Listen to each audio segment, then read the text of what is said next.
Luckily for them, though, there's not a whole lot of mana on G, and that was a miracle hold for them as the Storm Spirit is forced to buy back just to end Arteezy's life.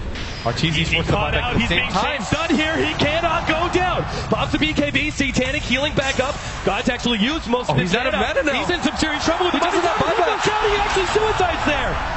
He's dead for a full minute. DK Vogel's turning things around. They actually managed to get Puppey and FNG. He's going great for the melee racks. They're going for it. Meanwhile, the tier 4s are being threatened. S4's trying to clean that one up. But if the melee racks goes down, Team Secret champion. That's why they immediately jump on FNG. Control from the familiars is there. S4's actually dropped very low. Melee racks will be kept alive. FNG trying to get every last bit of damage there. S4, oh, that Fissure almost landing on him. Would have actually killed him. Kuro comes in to be able to defend. Tier 4 and melee racks are both going to stay alive here for Team Secret. And they're about to get their glyph back up. And successful defense by Secret as this mid tower does dip quite low. And S4 at the same time almost dies to creeps, but they managed to hold on at the same time. Arteezy finally picks up another item. He's got a full Daedalus to go along with that Satanic. And this is actually going to be really difficult for VP to win at this point. It's going to be much harder for them to push, and every single time they fail that push, it becomes so much easier for Secret to just turn it around and march down mid. Unbelievable. Such a gigantic net worth lead for VP. Aegis, cheese, item after item that BP had in their inventory that Secret were lacking, and yet they still could not finish out this game. And the next fight's going to be even harder if they want. Does VP still go for it? Or do they have to wait out their buybacks? I mean, it would seem like if you went for the fight now and lost it, it would almost look like a throw in that you don't have buybacks. Secret then push out and maybe take even a racks of their own. It would be... I think you might still go for it and try to apply pressure because you know that Arteezy still doesn't have the buyback and they're just trying to do some tricky stuff with the birds here. Those damn familiars.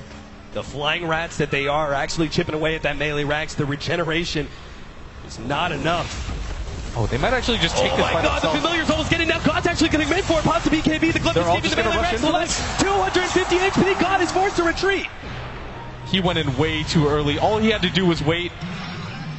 They're being threatened. Arteezy really wants this kill. He knows God is low on mana.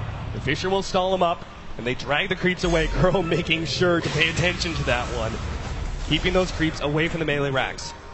The important thing, too, is that they're keeping up ward vision at all times. No, vacuum. The courier, too. Lil's going to be caught. There goes the courier. It ends up being dropped. Now the S4 actually jumping forward. They're trying to get DK Bubbles. Pops the BKB, turns around Fissure, but S4 is there with the right clicks. Never mind. He actually got chain stunned down. FNG goes for the kill.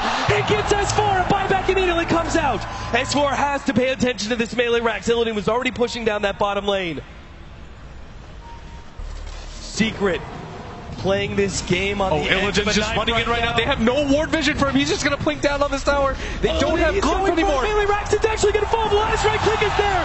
Illidan gives up his life, it seems, to be able to get the mega creeps. Now they're actually jumping forward. Puppey's going to go down to God. At the same time, Illidan will be right clicked down by S4 and Arteezy. The racks, though, is all gone. The tier 4 is gone as well. The throne is exposed. VP, they can feel it. They can feel this wind underneath their fingertips. They actually back themselves away, looking at that throne, thinking we don't need to go for it just yet. We wait out the Drone Ranger. She still has buyback. Lit Secret have to fight against Vegas. All they have to do at this point is be patient. This is their TI hopes on the line. They're about to knock out the favorite of the tournament right now, secure themselves even more money. All they have to do is wait it out. Don't overextend and wait. Arteezy actually in this mid lane. Is he too far forward? Once again, Shane stun. S4 comes in to try and help out. Artur can't go down. BKB. Satanic pops. He starts healing himself up. VP quick on the retreat. They're just going to wait. Getting stunned up. God, he's going to be able to jump back in. There's no BKB, no Satanic. This life is final. Arteezy, he's going to be dropping here to God as he just fully commits for this kill. Gets it in the end. Artur down for 2 minutes. VP, they're moving forward. GG, well played. Secret call it. VP have eliminated the fan favorites of this tournament. And they will move on and face up against LGD in the losers bracket. And they just look so ecstatic right now, and they should. They just played such a great game. They risked it all multiple times at that Roshan fight. Great calls by FNG, their captain. Virtus Pro move on. Such a well-played game, and you can just see how happy they are. And here come the handshakes. Beautiful. Arteezy displaying a lot of sportsmanship, greeting his opponents with a smile. Gotta say, Team Secret, a team of all-stars here, but it goes to show that the competition here at TI is so tough. VP eliminate Team Secret, and the analysts have a lot to talk about for this series. We absolutely do. Thank you very much. The light will go out on Team Secret. They have been eliminated and will finish 7th, 8th at the International 2015. One of the biggest shockwaves in Dota 2 history, potentially. We've got Loader joining us on the desk. Knows all about internationals, of course. Former winner back in TI3. And how you doing? I'm okay. Yeah? Yeah. Yeah. Are you enjoying it in a different way this year? Very different way, but it's really an amazing event this year. Like the games, the quality of the games, the sets. Like we haven't really have so many of these 2-0, not even at all games. Like all the teams have been so close to each other when it comes to team play and individual skills. Yeah. So and exciting matches as well. Like that, I mean, crazy. And there's been a lot of results that I would never have predicted going into this tournament. Yeah. I mean, I guess like everyone else, I kind of thought that EG, LGD, Secret would be the top 3 contender. Now we have CDEC and I mean EOM is there as well. EG is still there obviously, but yeah, what is there to say about this game? Is your compendium getting wrecked? I actually haven't even bet on it, so. Well, that's just disgraceful. Yeah, I'm very sorry. I'm embarrassed. That's fine. I never did mine either, actually. But what wow. What do you guys have to say about the game? Like, you have seen so many of these games now. That's a tough question. I want to throw it back to you. Is he like this when you play with him as well? You're the he is, isn't he? You're yeah, the special. I don't know. For me, I think that Virtus Pro just... First of all, it's so ironic that they pull out their draw draft. You know, that this is pretty much the team that is, after C9 kind of stopped doing their draw visage drafts, Virtus Pro was kind of the team that picked up that whatever responsibility to bring draw to competitive games, and they played it so well. Also, that Shaker doing a lot of big plays, and for Secret, I think they just make it quite hard for themselves to win these games because they place. I mean, they have this Darkseer, and I'm not a huge fan of the Darkseer without having a single stun combo. And I mean, they did pull up some huge plays, and you could really see that they were bringing it. But playing in these 5-on-5 skirmishes without that many disables, I don't know. I just feel it's so difficult. And if you compare it to some of the Chinese teams, it feels like they will always bring a lot of more firepower and just have an easier time of controlling these team fights. Okay. Well, we're going to take a quick break from one god to another because G is with Casey right now. How you doing, Casey? Hello, we're doing great. Thank you, G. Congratulations. How are you feeling right now? Thank you. I'm feeling fine. Fine? Yeah, fine. Oh, so humble. You just showed everyone the strength of your team. It's the second time we've seen you in a best-of-3 match come back after being down 1 game.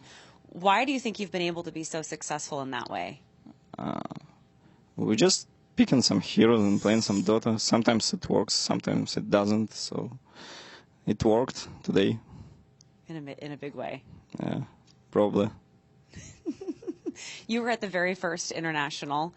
What is it like coming back in this fashion compared to your very first experience? Actually, my very first experience was 56th place. So actually, I'm on the place where I was 5 years ago. Oh, obviously, previous internationals, I mean, 2nd, 3rd, 4th, weren't so great for me, but I'm just happy I'm here, and I'm proud of my team. Yeah, boys, we're doing it. How do you feel about the fact that you just beat and knocked out the team that a lot of people thought for sure would go on to win the whole international? It wasn't easy. It were tough games, and I deeply respect all the players from the other team, but it was some kind of plus motivation for me and for my team, I guess, to beat these guys. And we tried our best, and it worked today. So yeah, it feels great. Are you feeling a sense of relief, or are you already looking ahead to your match tomorrow with LGD? It's always like step by step. You know, you finish in a match, and you need to think about tomorrow.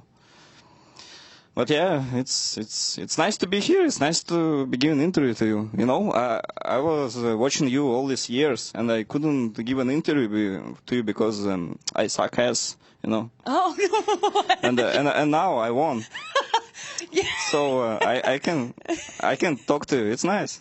You've earned it. You've earned every second of it. I feel like I'm a special person now. You know? You are. Yeah. I'm flattered. I'm flattered that you would agree to talk to me. Yeah, the pleasure is all mine. Congratulations. Thank you. It is such a pleasure to meet you officially. And best of luck tomorrow. We'll send it back to you guys. Thanks so much, Casey. Brilliant. Thank you to Chi as well. He seems almost happier to talk to Casey, and who wouldn't be, of course, but happy to talk to Casey. He's just beaten Team Secret, guaranteed $1.2 million. What is going on down there? I mean, after playing a crazy series like this, he's gonna be exhausted, you know. Yeah. So maybe he can't show it yet, but he's probably bubbling inside and screaming a bit. Well, no, because he said he was fine. Yeah, he's fine.